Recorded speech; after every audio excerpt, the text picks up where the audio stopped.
హిందూ దేవాలయాలు, దేవతలు మరియు సంప్రదాయాలపై అవహేళన చేస్తూ మాట్లాడే వారిపై కఠిన చట్టపరమైన చర్యలు తీసుకుంటామని టీటీడీ బోర్డు సభ్యుడు భానుప్రకాష్ రెడ్డి హెచ్చరించారు. దేశవ్యాప్తంగా కొన్ని దుష్టశక్తులు హిందుత్వాన్ని దెబ్బతీయాలని ప్రయత్నిస్తున్నాయని, అయితే కాశ్మీర్ నుంచి కన్యాకుమారి వరకు హిందూ ధర్మం మరింత బలంగా విరాజిల్లుతుందని ఆయన పేర్కొన్నారు. సోషల్ మీడియా, యూట్యూబ్ వంటి వేదికలను ఉపయోగించి హిందూ దేవుళ్లపై అవమానకర వ్యాఖ్యలు చేస్తున్న వారిపై తీవ్ర ఆగ్రహం వ్యక్తం చేశారు. అలాంటి వారిపై న్యాయస్థానాన్ని ఆశ్రయించి కేసులు వేస్తామని తెలిపారు. భారతీయ న్యాయ సంహితలోని సెక్షన్ 298 వంటి నిబంధనలు మతపరమైన భావాలను దెబ్బతీసే చర్యలకు శిక్షలు విధించే అవకాశం కల్పిస్తున్నాయని గుర్తు చేశారు. సినీ నటుడు ప్రకాష్ రాజ్ చేసిన వ్యాఖ్యలపై ఇప్పటికే 100 కోట్ల పరువు నష్టం దావా వేసినట్లు, అలాగే క్రిమినల్ కేసులు నమోదు చేయాలని పోలీసులకు ఫిర్యాదు చేసినట్లు వెల్లడించారు. అదేవిధంగా యూట్యూబ్ వేదికగా హిందూ దేవతలపై విమర్శలు చేస్తున్న కొంతమంది పాస్టర్లపై కూడా చర్యలు తీసుకునేందుకు సిద్ధమవుతున్నట్టు తెలిపారు. హిందూ దేవాలయాలు సెక్యులర్ స్థలాలు కావు, అవి మతపరమైన ప్రార్థనా స్థలాలు మాత్రమే అని భానుప్రకాష్ రెడ్డి పేర్కొన్నారు. ఆలయాల పరిధిలో జరిగే ఉద్యోగాలు, వ్యాపారాలు హిందువులకు మాత్రమే పరిమితం కావాలని అభిప్రాయపడ్డారు. ఈ అంశంపై దేశవ్యాప్తంగా చర్చ అవసరమని, త్వరలోనే మేధావులు, రిటైర్డ్ న్యాయమూర్తులు, ఐఏఎస్ అధికారులతో సమావేశం నిర్వహించనున్నట్టు తెలిపారు. రాష్ట్రాల్లో హిందూ దేవాలయాలపై జరిగిన దాడులపై ప్రభుత్వం కఠిన చర్యలు తీసుకోవాలని డిమాండ్ చేశారు. ఎవరైనా హిందూ విశ్వాసాలను అవమానిస్తే చట్టపరంగా కఠినంగా ఎదుర్కొంటామని స్పష్టం చేశారు. ఎన్డీఏ కూటమి హిందూ సంప్రదాయాల రక్షణ కట్టుబడిందని ఆయన అన్నారు. నమస్కారాలు ఫ్రెండ్స్. కొన్ని వందల సంవత్సరాల నుంచి భారతదేశంలో హిందూ దేవాలయాలపై, హిందువులపై దాడులు చేస్తూ, హిందూ దేవాలయాల్ని ధ్వంసం చేస్తూ, హిందూ సాంప్రదాయాల్ని మట్టి గర్పించాలని చెప్పి ఎన్నో ప్రయత్నాలు చేసినప్పటికీ చెక్కు చెదరకుండా ఇంకా కాశ్మీర్ నుంచి కన్యాకుమారి వరకు, హిమాలయాల నుంచి రామేశ్వరం వరకు గంగా ప్రవాహంలా హిందుత్వం విరజిల్లుతుంటే కొన్ని దుష్ట శక్తులు ఆ రోజు నుంచి నేటి వరకు ప్రయత్నం చేస్తూనే ఉన్నారు. ఈరోజు ఇంకా అది పరాకాష్ఠకు చేరిపోయింది. ఈ సోషల్ మీడియాని అడ్డం పెట్టుకొని, ఈ యూట్యూబ్ని అడ్డం పెట్టుకొని మన హిందూ దేవుళ్ళపై, దేవతలపై, సాంప్రదాయాలపై నోటికి వచ్చినట్టు మాట్లాడుతూ, ఇష్టం వచ్చినట్టు మాట్లాడుతూ వ్యవహరిస్తున్నారు. వారందరికీ తీవ్రంగా హెచ్చరిస్తున్నా. ఎవరైనా సరే హిందూ సాంప్రదాయాల్ని గౌరవించకుండా వెటకారంగా మాట్లాడినా, అవహేళనగా మాట్లాడినా రాబో రోజుల్లో న్యాయస్థానాన్ని ఆశ్రయిస్తున్నా. నేను ఇప్పటికే మనకు అనేక BNS 16లో హిందూ సాంప్రదాయాలను కాపాడుకునేదానికి మనకు రాజ్యాంగంలో కొన్ని హక్కులు కనిపించింది. సెక్షన్ 298 కానీ, సెక్షన్ 299 కానీ, సెక్షన్ 300 కానీ, సెక్షన్ 302 కానీ, సెక్షన్ 196 కానీ. ఇవన్నీ ఏం చెప్తున్నాయంటే, సెక్షన్ 298 ఏం చెప్తుందంటే, injuring or hurting the place of worship with the intent to the insult of a religion punishable up to 2 years fine or imprisonment both అని ఉంది దీంట్లో. అలాగే 299లో కూడా సేమ్ ఇదే ఉంది. అలాగే disturbing religious assemblies punishable up to 1 year. Section 302 మాటల్లో కానీ, చేతల్లో కానీ హిందూ దేవుళ్ళని కానీ, హిందూ సాంప్రదాయాలు కానీ అగౌరవపరిస్తే చట్టరీత్యా వారి మీద చర్యలు తీసుకోవచ్చని మనకు చట్టాలు చెప్తున్నాయి. కానీ ఈరోజు కొందరు దుర్మార్గులు చట్టం వారికి చుట్టమనుకుంటున్నారు. నేను ఇప్పుడే మా లీగల్ టీంతో మాట్లాడడం జరిగింది. రాబో రోజుల్లో అత్యున్నత న్యాయస్థానాన్ని ఆశ్రయిస్తున్నాను. హిందూ సాంప్రదాయాల్ని గౌరవించకుండా ఎవరైనా సరే మాట్లాడితే ఖచ్చితంగా వారి మీద చట్టరీత్యా చర్యలు తీసుకుంటున్నాం. మొన్న ఆకివీడులో జరిగినటువంటి సంఘటన, సాక్షాత్తు శ్రీరామచంద్రమూర్తి ఆలయాన్ని అక్కడ పునర్నిర్మించాలంటే దాన్ని అడ్డుకుంటున్నారు కొందరు దుర్మార్గులు. ఆ దుర్మార్గులకి ఇంకో దుర్మార్గుడు మొన్న ప్రకాష్ రాజ్ అనే ఒక రాక్షసుడు, ఆయన మాట్లాడతాడు నోటికి వచ్చినట్టు.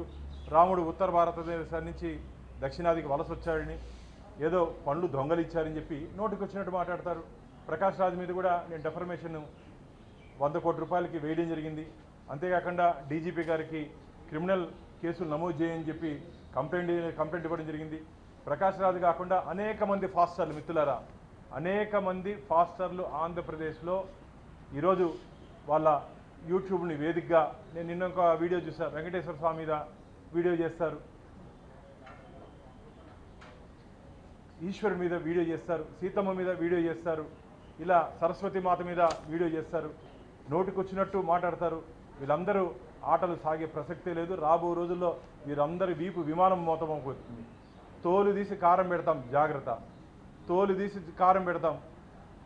నోరుంది కదా అని చెప్పి ఇష్టం వచ్చినట్టు మాట్లాడితే పేమెంట్ కోసం మీరు చేస్తుంటే చేష్టలు, దీని వెనకాల కొన్ని విదేశీ శక్తులు కూడా పనిచేస్తున్నాయి. ఉద్దేశపూర్వకంగా హిందూ మతం నుంచి ఏదైనా మతం మారిస్తే ఆర్థికంగా వారికి లబ్ధి చేకూర్చే విధంగా, అలాగే లవ్ జిహాదీ, ఈ మధ్య మీరందరూ గమనించినట్టయితే లవ్ జిహాదీ పేరుతో అమాయక హిందూ చిన్నారుల్ని, బాలికల్ని, మహిళల్ని లోబరుచుకొని తద్వారా రాక్షస ఆనందం పొందుతున్నారు. ఇది మంచిది కాదు. ఇప్పటికే వారందరినీ ఐడెంటిఫై చేసి మన జరిగినటువంటి టీసీఎస్ సంఘటన కానీ, బెంగళూరులో జరిగినటువంటి సంఘటన కానీ, ఇవన్నీ ఒకసారి మనం కానీ నెమరు వేసుకుంటే ఉద్దేశపూర్వకంగా హిందూ మతంపై కొన్ని దుష్ట శక్తులు పన్నాగం పడి ఇలాంటి చర్యలు చేపడుతున్నాయి. వాటిని మనం కలిసి అడ్డుకోవాలని చెప్పి నేను హిందూ సోదరులకి, సోదరుమణులకి పిలుపునిస్తూ, ఖచ్చితంగా ప్రకాష్ రాజు లాంటి రాక్షసులకి, అలాగే కొందరు పాస్టల్ అజయ్, ఇంకా చాలామంది పేర్లు కూడా ఉన్నాయి, వాళ్ళందరి మీద కలిసి ఒక తొందరలోనే హైకోర్టులో పిల్లి అయిపోతున్నాము. తద్వారా ఎవరైనా సరే నోరు జారితే హిందూ దేవుళ్ళని కానీ, హిందూ విధానాల మీద కానీ విచ్చలవిడిగా మాట్లాడితే జరగబో పరిణామాలు చాలా తీవ్రంగా ఉంటాయి. స్పేర్ చేసే ప్రసక్తే లేదు. నాకైతే అనేక అనుమానాలు ఉన్నాయి.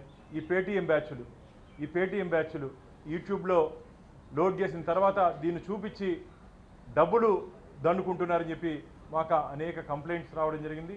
దీని మీద డీజీపీ గారిని కూడా మేము కలవబోతున్నాం. ఆంధ్రప్రదేశ్లో ప్రభుత్వం ఖచ్చితంగా మా ఎన్డీఏ కూటమి చంద్రబాబు నాయుడు గారు కానీ, పవన్ కళ్యాణ్ గారు కానీ, మా రాష్ట్ర అధ్యక్షులు మాధవ్ గారు కానీ, మేమందరం ఒకే దాటి మీద ఉన్నాం, ఒకే మాట మీద ఉన్నాం.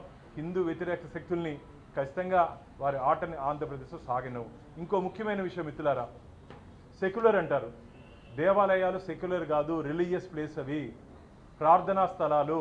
దాంట్లో సెక్యులర్ అనే మాటకి ముడిపెట్టి హిందూ ఉద్యోగాలు కానీ, హిందూ దేవాలయాల ఉద్యోగాలు కానీ, ఉపాధి కానీ, అక్కడ పాలు, పండ్లు, పూలు, కర్పూరం అన్నీ హిందువులు మాత్రమే వ్యాపారం చేయాలి. ఉదాహరణకు శ్రీశైలంలో కొందరు అన్యమతస్థులు అక్కడ పాగా వేసి దాంట్లో కొందరు ముస్లింలు అక్కడ వ్యాపారం చేస్తున్నారు. నేను దాని మీద సుప్రీంకోర్టులో కూడా ఇంప్లీడ్ అయ్యాను మిత్రులారా. సుప్రీంకోర్టులో కూడా దాని మీద నేను ఇంప్లీడ్ అయ్యాను. తొందరలోనే దాని మీద దేశవ్యాప్తంగా ఒక చర్చ జరగాలని చెప్పి నేను కోరుకుంటున్నా. మేధావులందరూ దీని మీద ఒక చర్చా వేదిక, హైదరాబాద్ వేదికగా మొట్టమొదటిగా రిటైర్డ్ చీఫ్ జస్టిస్లు, రిటైర్డ్ ఐఏఎస్ అధికారులతో ఒక సమావేశం నిర్వహించబోతున్నాం. దాంట్లో మా మెయిన్ అజెండా హిందూ దేవాలయాలు సెక్యులర్ కాదు, అవి హిందూ ప్రార్థనా స్థలాలు మాత్రమే. కాబట్టి అక్కడ ఉద్యోగం, ఉపాధి, అక్కడ ఏం జరగాలన్నా హిందువులకు మాత్రమే దక్కే విధంగా మేము రాబో రోజుల్లో ముందుకు పోతున్నాం. ఖచ్చితంగా దీన్ని అడ్డుకునే శక్తులకి ఢిల్లీ వేదిక నుంచి తీవ్రంగా హెచ్చరిస్తున్నాం. మీ ధర్మం మీరు చూసుకోండి, మీ మత ఆచారాలు మీరు చూసుకోండి. మా జోలికి వస్తే మాత్రం వదిలే ప్రసక్తే లేదు. ఎవరైనా సరే, ఎంత స్థాయి వ్యక్తినైనా సరే మేము ఖచ్చితంగా చట్ట పరిధిలో, చట్టరీత్యా న్యాయస్థానాల ద్వారా వాళ్ళని శిక్షించేదానికి మేము సిద్ధంగా ఉన్నామని చెప్పి ఈ దుష్ట శక్తుల్ని మేము హెచ్చరిస్తున్నాం. ఈ రాక్షస పూర్వకాలంలో లోక కళ్యాణం కోసం హోమాలు చేస్తుంటే రాక్షసులు వచ్చి మాంసం ముద్దలేసేవారంట. అలా ఈరోజు హిందూ ధర్మంపై, హిందూ దేవాలయాలపై ఇలా మాంసపు ముద్దలేస్తున్నారు. వాళ్ళందరినీ అడ్డుకొని రాబో రోజుల్లో వాళ్ళందరినీ చట్ట పరిధిలో శిక్షిస్తామని చెప్పి నేను ఈ వేదిక ద్వారా వాళ్ళందరినీ హెచ్చరిస్తూ, మీ ధోరణి గారిని మార్చుకోకపోతే ఖచ్చితంగా చట్టాన్ని అతిక్రమించి కూడా చాలామంది ఈరోజు హిందూ బంధువులు చాలా ఆక్రోషంతో ఉన్నారు. ఎందుకంటే మా మనోభావాలు దెబ్బతీస్తున్నారు. ఇప్పుడు మాట్లాడుతున్నటువంటి వ్యక్తులు కేవలం హిందూ దేవుళ్ళను మాత్రమే విమర్శిస్తున్నారు. మిత్రులారా, మీరు గమనించాల్సిన విషయం ఏంటంటే కేవలం హిందూ దేవుళ్ళను మాత్రమే, హిందూ సాంప్రదాయాలను మాత్రమే విమర్శిస్తున్నారు. వేరే అన్యమతంలో జరుగుతున్నటువంటి అన్యాయాల గురించి ఏ ఒక్కడు కూడా మాట్లాడే ధైర్యం చేయడు. అలాంటప్పుడు హిందూ మత విశ్వాసాలని ఎందుకు అగౌరవపరుస్తున్నారు? ఇది మంచిది కాదని చెప్పి వారందరినీ, ఆ రాక్షసులందరినీ తీవ్రంగా హెచ్చరిస్తూ, రామబాణం గుర్తుపెట్టుకోండి, రామబాణం సుదర్శన చక్రం. ఈ రెండు కానీ ప్రయోగిస్తే వాటికి ఓటం అనేది ఎక్కడే లేదు. రాబో రోజుల్లో ఖచ్చితంగా హిందువులందరూ శ్రీరామచంద్రమూర్తిని ఏ విధంగా కొలుస్తారో ప్రతి ఊరిలో, ప్రతి గ్రామంలో, ప్రతి హిందూ గుండెలో శ్రీరాముడు ఉన్నాడు. అలాంటి శ్రీరామచంద్రమూర్తిని కానీ అలాగే హిందూ దేవుళ్ళని కానీ ఎవరిని అవహేళన చేస్తే జరగబో పరిణామాలు, రామబాణం ఒకసారి వదిలితే ఏ విధంగా చరిత్ర చెప్తుంది, అదేవిధంగా సుదర్శన చక్రం ఒకసారి ప్రయోగిస్తే ఏ విధంగా రాక్షసులకి ఏ విధంగా జరిగిందో ఒకసారి ఈ దుష్టులందరూ, ఈ దుర్మార్గులందరూ దాన్ని గుర్తుపెట్టుకోవాలని చెప్పి వారందరినీ తీవ్రంగా హెచ్చరిస్తున్నారు. గత 5 ఏళ్ల కాలంలో ఆంధ్రప్రదేశ్లో అనేక హిందూ రామతీర్థం సహా అనేక హిందూ దేవాలయాలపై దాడులు జరిగింది. ఇప్పుడు మీ కూటమి ప్రభుత్వం అధికారంలోకి వచ్చిన తర్వాత కూడా ఇప్పుడు కూడా 2.5 సంవత్సరాలు అయింది, అయినా ఆ ఘటనలు జరుగుతున్నాయి. ఇప్పుడు కూడా యాక్సిడెంట్లో ఉన్న రఘురామకృష్ణరాజు ఉదంతం. మరి ఇది జరుగుతున్నప్పుడు మీరు చట్టాలు అనేక సెక్షన్లు ఉన్నాయి, చర్యలు తీసుకోవడానికి అని చెప్తున్నారు. కానీ ఎందుకు కూటమి ప్రభుత్వం ఒక మతాన్ని, హిందూ మతాన్ని టార్గెట్ చేస్తున్నటువంటి ఆ శక్తుల మీద, వ్యక్తుల మీద పరువుగా ఎందుకు యాక్షన్ తీసుకోలేకపోతుంది చట్టంలో అవకాశాలు ఉన్నప్పుడు కూడా? మొన్ననే మా విశ్వ హిందూ పరిషత్ పెద్దలు లోకేష్ బాబు గారిని కలిసి ఏమేమి మీరు చెప్పినటువంటి అంశాలన్నిటి మీద వారు చర్చించడం జరిగింది.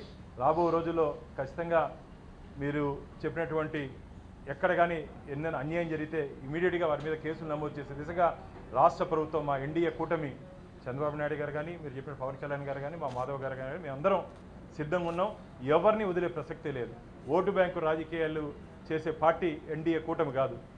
ఓటు బ్యాంకు రాజకీయాల కోసం హిందూ ధర్మాన్ని పణంగా పెట్టాల్సిన అవసరం మాకు లేదు.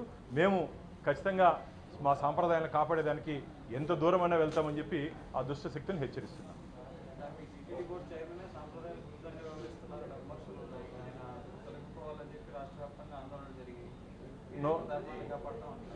No comments. Thank you. Namaste.